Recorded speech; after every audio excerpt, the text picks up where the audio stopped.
Bonjour à tous et bienvenue sur notre chaîne. Aujourd'hui, nous allons plonger dans une histoire si incroyable qu'elle semble tout droit sortie d'un conte de fées nordique.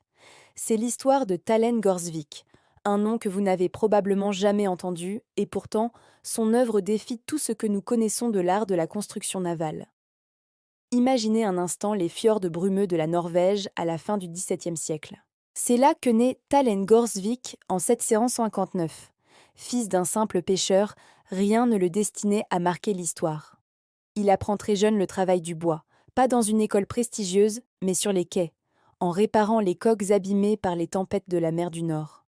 Mais Talen n'est pas comme les autres. C'est un esprit curieux, un vagabond dans l'âme. Au lieu de s'installer, il prend la route, ou plutôt la mer. Il parcourt les côtes scandinaves, du Danemark à la Suède, apprenant les secrets des charpentiers de marine de chaque port. On le décrit comme un homme silencieux, presque mystique, plus à l'aise avec le bois qu'avec les hommes. Les légendes locales racontent qu'il pouvait parler aux arbres, sentir la sève couler sous l'écorce et comprendre la vie secrète de la forêt. C'est cette connexion presque surnaturelle avec la nature qui va être la clé de son chef-d'œuvre. Pendant des années, Talen Gorsvik a observé, expérimenté. Il n'était pas un simple artisan, il était un alchimiste du bois. Il a étudié les techniques de cintrage à la vapeur, bien sûr, mais il est allé beaucoup plus loin. Des fragments de ses carnets, retrouvés bien plus tard, décrivent des procédés étranges, des bains de sève de bouleau au clair de lune, des infusions d'algues rares, des traitements avec des résines que personne ne pouvait identifier. Il cherchait quelque chose que personne n'avait jamais tenté, insuffler la vie à la matière inerte.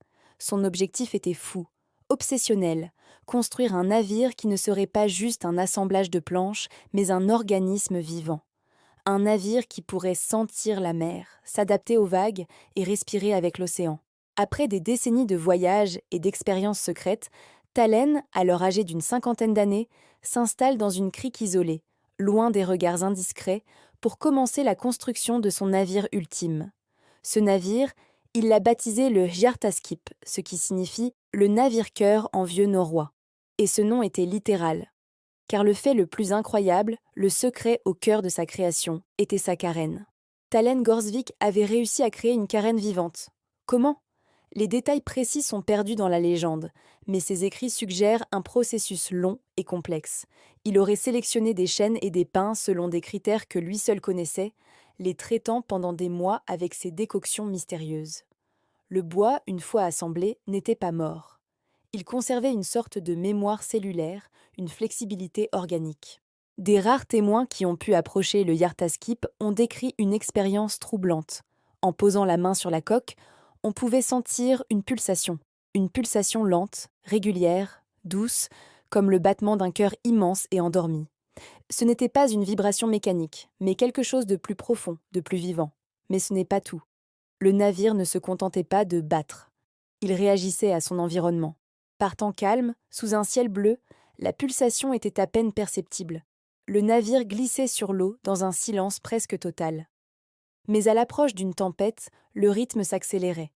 La coque commençait à vibrer, d'abord faiblement, puis de plus en plus fort, comme un animal qui sent le danger approcher. Les marins qui ont eu la chance de naviguer dessus disaient que le Hjartaskip les prévenait de la météo bien avant que les nuages n'apparaissent à l'horizon. Imaginez l'avantage que cela représentait à une époque où la météo était le plus grand ennemi des marins. Le navire ne subissait pas les vagues, il dansait avec elles. Sa structure souple et vivante absorbait les chocs d'une manière qu'aucune coque rigide ne pouvait le faire. Les récits parlent d'une navigation incroyablement douce, même par mer agitée. Le Hjartaskip ne craquait pas sous la pression, il gémissait, il vibrait, il s'adaptait. Pendant près de 20 ans, Talen Gorsvik a navigué sur son navire-cœur, devenant une légende vivante dans les ports de la Baltique et de la mer du Nord. On l'appelait l'homme qui navigue sur une bête, le sorcier des mers. Beaucoup le craignaient, d'autres l'admiraient, mais personne ne comprenait vraiment son secret. Talen était un homme solitaire, et il gardait jalousement la formule de son bois vivant. Il n'a jamais pris d'apprenti, n'a jamais partagé la totalité de son savoir. Peut-être pensait-il que le monde n'était pas prêt pour une telle technologie. Ou peut-être, plus simplement, que son art était si personnel, si intuitif, qu'il ne pouvait pas être enseigné. C'était le fruit d'une vie entière passée à écouter la nature. En 1719, Talen Gorsvik disparaît en mer, à l'âge de 60 ans.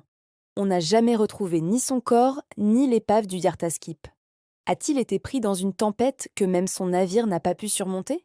Ou bien, comme le suggèrent les légendes les plus poétiques, le navire et son créateur ont-ils simplement décidé de fusionner avec l'océan, retournant à l'état naturel dont ils étaient issus? Le mystère reste entier.